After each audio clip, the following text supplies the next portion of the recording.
السلام علیکم ورحمۃ اللہ وبرکاتہ۔ ناظرین، سب سے پہلے آپ یہ مفتی صاحب کی ویڈیو دیکھیں۔ جب مکان بناتے ہیں تو تب بھی ہم دوستوں سے کہتے ہیں یاروں کو 5-7 لاکھ روپیہ دے، تھوڑی جا آسرا کرا۔ یہ آسرا کیش ہے، مدد ہی ہے نا، اور کیا ہے۔ بیٹے بیٹیوں کی شادی رکھ لیتے ہیں تو پھر بھی کہتے ہیں یار کو 5-7 لاکھ روپیہ تھوڑے جا کو 4-1 مہینے کڑھا۔ یہ کیا ہے بتائیے مجھے، مدد ہی ہے نا جی۔ تو یہاں لینا جائز ہے؟ نہیں سمجھ آ رہی نا، یہاں لینا جائز ہے؟ کہتے ہیں بالکل جائز ہے۔ تو میں نے کہا اگر دنیاوی طریقہ کار کے مطابق جائز ہے تو دینی طریقہ تو اس سے افضل ہوتا ہے، تو اس کو پھر کیوں نہ جائز کہتے ہیں؟ الجھن یہ پیدا کی جاتی ہے، نہیں جی وہ بندے، وہ افراد، وہ ہستیاں، وہ بزرگ جو قبروں میں تشریف لے گئے ان سے مدد کیوں مانگتے ہیں؟ یہ آپ کا شوق بھی شیخ محقق نے پورا کر دیا ہے۔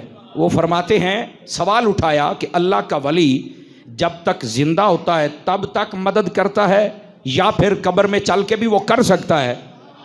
آپ نے جو جواب دیا ذرا حوصلے والا بندہ سنیں۔ آپ فرماتے ہیں ولی جب تک زندہ رہتا ہے وہ تب بھی مدد کرتا ہے، جب قبر میں چلا جائے اللہ کی عطا سے تب بھی کرتا ہے، لیکن دنیا میں رہ کے وہ مدد تھوڑی کرتا ہے، قبر میں جا کے زیادہ کرتا ہے۔ مجھے پتا تھا کئی بندے چپ ہو جائیں گے، یہ کی مطلب ہویا بھائی؟ دنیا میں رہ کے وہ مدد تھوڑی کرتا ہے، قبر میں چل کے مدد۔ بھائی اس کا فلسفہ کیا ہے ہمیں بھی سمجھاؤ۔ اب جو کہتے ہیں شیخ محقق ہمارا ہے تو میں کہتا ترکڑا ہو کے سن۔ انہوں نے کیا فرمایا؟ وہ فرماتے ہیں وجہ یہ ہے ہمارا یہ جسم یہ مثل پنجرا کے ہے اور اس کے اندر ہماری روح قید ہے۔ فرماتے ہیں مثال سمجھو، جب تک شیر پنجرے میں ہوتا ہے وہ دھاڑتا ہے، اس کی دہشت ہوتی ہے، پر وہ اپنے جوہر نہیں دکھا سکتا۔ جب اسے چھوڑ دیا جائے تو پھر پورے جنگل کے جتنے بھی کتے بلے ہوتے ہیں سارے ڈر جاتے ہیں کہ شیر میدان میں آ گیا ہے۔ اسی طرح بندہ مومن کی روح جب تک اس کے اس پنجرے میں ہوتی ہے وہ اتنے جوہر نہیں دکھا سکتا۔ جب یہ روح یہاں سے نکل جاتی ہے اب جو بھی بلاتا ہے یہ اللہ کا ولی پہلے پہنچ جایا کرتا ہے۔ اب بات سمجھ آئی آپ سبھی حضرات کو؟ تو یہ اللہ والوں کے بارے میں شیخ محقق نے یہ نظریہ کھول کے بیان کر دیا ہے۔ آپ جتنے اہل سنت کے احباب ہیں نا، آپ تکڑے ہو کے اپنے عقیدے پر عمل کیا کریں۔ یہ جو پرہیزی مسلمان ہوتے ہیں نا،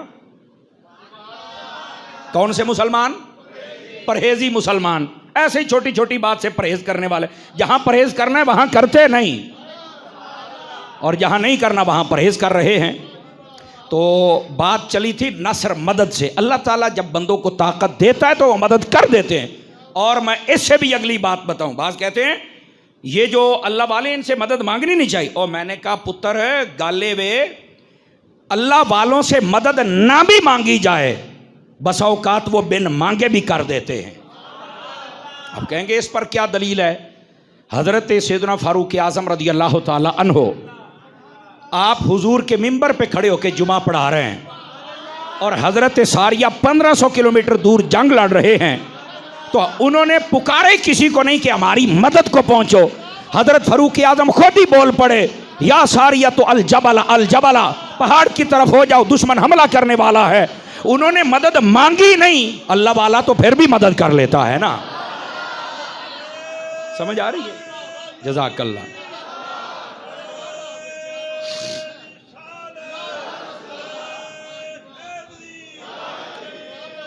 جزاک اللہ۔ تو سمجھ آ رہی ہے میری بات کی؟ تو یہ نظریہ قرآن و حدیث میں ہے، ایسی کوئی بات نہیں۔ تو پھر وہ یہی سوال ہو جاتا ہے وہ تو تب زندہ تھے تب مدد کر لی۔ میں کیا زندیاں دی مدد تب من تینوں قبر والی بھی منوا مانگا، زندہ دی تو مان لے اگے پھر ٹور نہیں جی، جو مر جائے وہ تو فائدہ دیتا ہی نہیں۔ میں نے کہا کمال ہے، فائدہ بھی نہیں دیتا، نہلاتے بھی ہو، کفن بھی جناب 5000 کا پہناتے ہو، خوشبو بھی لگاتے ہو، پھول بھی ڈالتے ہو، موڑیاں تے بھی چیندے ہو، خیر تے ہے ہی بھائی، فائدہ ہی نہیں دیتا تو آگ لگا۔ لیکن میں یہاں ایک حدیث سنا دیتا ہوں نا، پتہ چلے فائدہ ہے کہ نہیں ہے۔ فرمایا جو بندہ کسی بندہ مومن کا جنازہ پڑھے اللہ 1 قرات ثواب دیتا ہے، اور جو اسے دفن کر کے پھر واپس جائے 2 قرات کا ثواب۔ فرمایا قرات کیا ہے؟ فرمایا احد پہاڑ کے برابر. اب بندہ فوت ہو گیا, ہم نے صرف جنازہ پڑھا یا دفن کیا, اتنا ثواب مل گیا. اگر مردہ فائدہ دیتا ہی نہیں تو پھر جنازہ پڑھنے پر ثواب کیوں؟ آپ نے مفتی صاحب کی ویڈیو دیکھ لی ہے. مفتی صاحب نے پوری اس ویڈیو کے اندر کوئی ایک حوالہ بھی قرآن سے نہیں دیا. اللہ تعالیٰ ان کو ہدایت دے. ابھی آپ دیکھیں یہ انجینئر صاحب کی ویڈیو. قل ارائیتم ما تدعون من دون اللہ، اے نبی علیہ السلام ان سے فرمائیے کہ بھلا غور تو کرو کہ جن ہستیوں کو تم اللہ کے علاوہ پکار رہے ہو، ارونی ماذا خلقوا من الارض، مجھے دکھاؤ تو کہ زمین میں کون سی چیز ہے جو انہوں نے پیدا کی ہو، جن کو تم اللہ کے مقابلے پر پکار رہے ہو. یہ تدعونی لفظ لکھا ہوا ہے، لیکن آپ دیکھیں جن لوگوں نے بھی شرک کو چھپانے کی کوشش کی ہے، توحید کا مقدمہ بگاڑنے کی کوشش کی ہے، اگر آپ ان کے ترجمے اٹھا کے دیکھیں گے نا تو انہوں نے تدعون کا ترجمہ ہی بدل دیا ہوگا، یا انہوں نے ترجمہ کر دیا ہوگا کہ اللہ کے علاوہ جن کی تم عبادت کر رہے ہو، تاکہ کسی کے دماغ میں نہ آئے وہ کہ ہاں جی ہم تو شیخ عبد القادر جیلانی کی عبادت تو نہیں کرتے، لیکن یہاں تو ذکر تھا پکارنے کا. یا پکارنے کا ترجمہ پکار کر دیں گے لیکن بریکٹ میں لکھیں گے جنہیں تم معبود سمجھ کر پکار رہے ہو. یہی کام پیر کرم شاہ صاحب نے بھی کیا ہے اس میں، یہ جو میرے ہاتھ میں ترجمہ ہے، بریکٹ لگا دی. یعنی وہ یہ بتانا چاہ رہے ہیں کہ آپ اگر معبود سمجھ کے پکاریں گے پھر تو شرک ہوگا، اور بغیر معبود سمجھے ہوئے پکاریں گے تو وہ توحید بن جائے گی.